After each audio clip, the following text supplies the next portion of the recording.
আসসালামু আলাইকুম। আজকে নিয়ে আসছি পাস্তা রেসিপি। তো আমি সিম্পলি দেখানোর চেষ্টা করেছি এটা। আমি এখানে রেডি মিক্স মশলা ইউজ করেছি, যাতে রেস্টুরেন্টের মতন একটা স্বাদ পাওয়া যায়। তো এটা টেবিলে আনতে আনতে আপনার শেষ হয়ে যাবে। তো চলুন দেখি আমি এই পাস্তাটা কিভাবে বানিয়েছি। তো প্রথমে নিয়েছি হাঁড়িতে 2 কাপ পানি, তারপরে নিয়েছি তেল, তারপর কুকিং অয়েল, আপনার কাছে যেটা ফ্লেভার যেটা থাকে ওটাই আপনি ইউজ করতে পারেন। তারপরে এখানে আমি নিয়েছি লবণ, তারপরে পানিটাকে আমি গরম করে নিয়েছি। একদম গরম পানিতে ওই পাস্তাটা ঢেলে দিবেন। তো ঢেলে দেওয়ার পর এই যে দেখেন, আমি পাস্তাটা বারবার একটু নেড়ে দিব, যাতে একে অপরের সাথে লেগে না যায়। তো পাস্তাটা আমি নাড়তে নাড়তে আমি 5 মিনিট ঢেকে রান্না করেছি।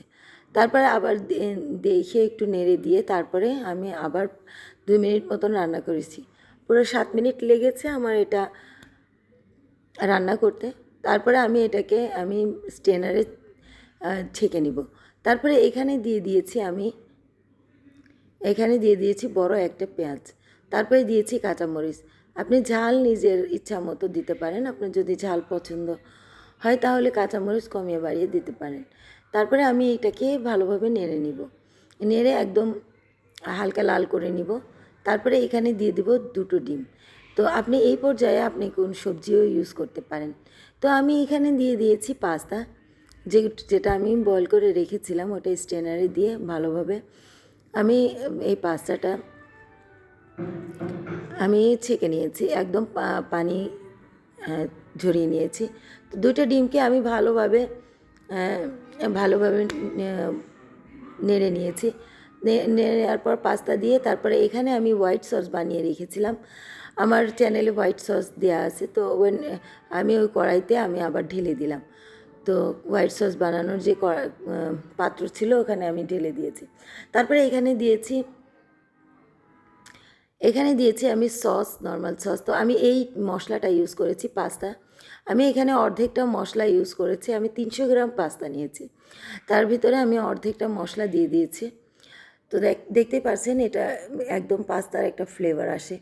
তারপরে এখানে নিয়েছি সস।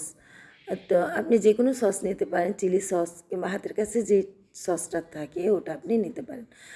আর যদি মশলাটা থাকে তাহলে আপনি কিন্তু অনেক দ্রুত এই পাস্তাটা একদম রেস্টুরেন্ট স্বাদে আপনি বানাতে পারবেন।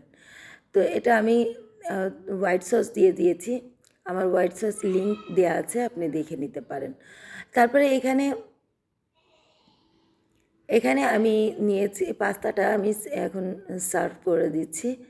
তো দেখেন কতটা সুন্দর লাগছে দেখতে। তো আপনি এইভাবে আমি সবগুলো এটাকে নিয়ে নেব প্লেটে।